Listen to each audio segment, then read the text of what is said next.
Mga boss, kung naghahanap ka ng 600,000 to 1 million na budget na pwedeng pang negosyo, ito ang video na para sa'yo. Meron tayong tatlong kotse na pwedeng i-offer sa inyo dahil meron tayong dalawang Mitsubishi L300 at isang Toyota Hilux Tamaraw FX. Ang tanong, alin dito ang mas sulit para sa pang-business or shuttle service and for delivery business? So, panoorin hanggang dulo at sasabihin ko sa inyo kung ano ang best value doon sa L300 at sa Toyota Tamaraw FX. I'm David from Manila Auto Display and welcome back sa aming YouTube channel. Guys, kung bago ka dito sa channel namin, please don't forget to like, subscribe, and hit ang notification bell para updated ka sa mga latest vehicle deals. Mag-start tayo sa dalawa natin na available na L300, no?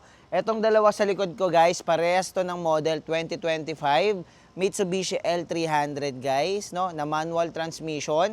Ang mileage nito is 18,000 kilometers, yung isa naman is 14,000 kilometers. Guys, parehas tong 2.2 liter na diesel, guys, and meron tong 55 fuel tank capacity, guys, no? So hindi ka na kailangan magbalik-balik pa sa gasolinahan, guys. Guys, ang presyo naman nito, 635,000 and 685,000 pesos yung range ng presyo netong dalawang L300 natin. Tapos yung isa dito, guys, naka-dual aircon na, no? Then yung isa naman hindi pa. Guys, ang maganda sa mga L300 natin, no, pwede talaga siyang pang-business, no? Like mga for delivery business, mga Lala Move, pwede mo siyang i-apply, no? Then pwede rin tong pang daily, pwede rin siyang pang outing. So maraming purpose tong ano natin, L300. And ang maganda dito, guys, maganda yung suspension setup nito, no? Kaya talagang naka-design to for business, for kargahan, for maramihang tao, no? Kung naghahanap ka ng pang business friendly na vehicle, guys, no? Ito na yung para sa inyo, itong L300 natin. And meron tong seating capacity na mga 17 seaters to 18 seaters, guys, no? Tapos ang maganda dito, guys, napofold yung mga upuan nito sa left and right. So pwede kang magkarga dito ng mga mas malalaking mga boxes or iba pang mga pangkuha mo ng stock sa business mo.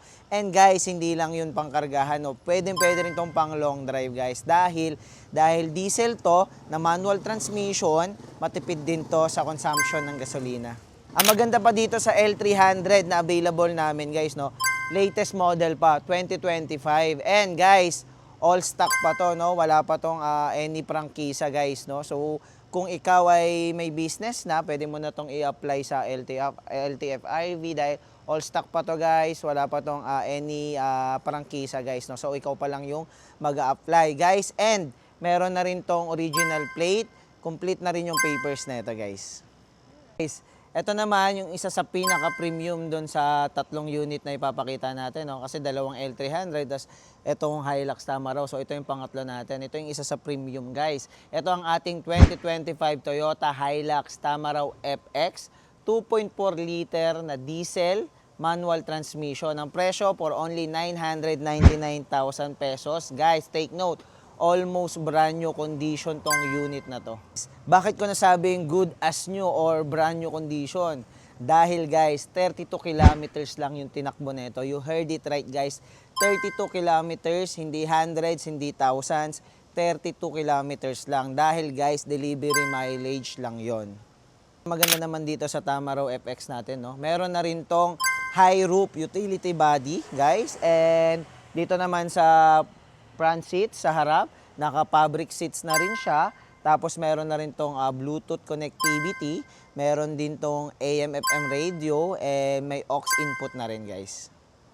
Guys, isa pa sa kinagandahan nitong Tamaraw FX natin, no, dahil bago tong platform na to sa Toyota, guys. And syempre, dahil Toyota to, guys, reliable to. Alam naman natin basta Toyota, 'di ba? Siyempre, guys, hindi naman din magpapatalo tong FX natin, no? Dahil pwede rin to sa mga iba't ibang klase ng negosyo, no? Pwede to pang tourism business, pang family use, and guys, pwede rin tong pang company shuttle, no? So maraming pwedeng purpose din tong ating Tamaraw FX. Kaya guys, kung gusto mo ng almost brand new condition at mababang mileage, guys, ito ang ma-advise ko sa inyo. Itong Tamaraw FX natin na available dito ngayon sa Manila Auto Display. Yan mga boss, alin ang pinaka sulit sa tatlong unit na to guys? Kung budget ang priority mo, syempre panalo ang L300 na merong cab and chassis for only 635,000 pesos. Kung gusto mong kumita agad at ready for passenger business, panalo naman ang L300 FB Dual AC sa 688,000 pesos. Pero guys, syempre, kung gusto mo ng halos brand new condition na unit at mas modernong platform at merong Toyota badge, panalo ang Hilux Tamaraw FX sa 999,000. Guys, depende pa rin yan sa pangangailangan at budget mo. Ikaw pa rin ang masusunod at ikaw pa rin ang magde-decide yan guys kung alin dito sa tatlo ang pasok sa budget mo at sa pangangailangan mo. Mga boss, alin ang pipiliin nyo sa tatlo?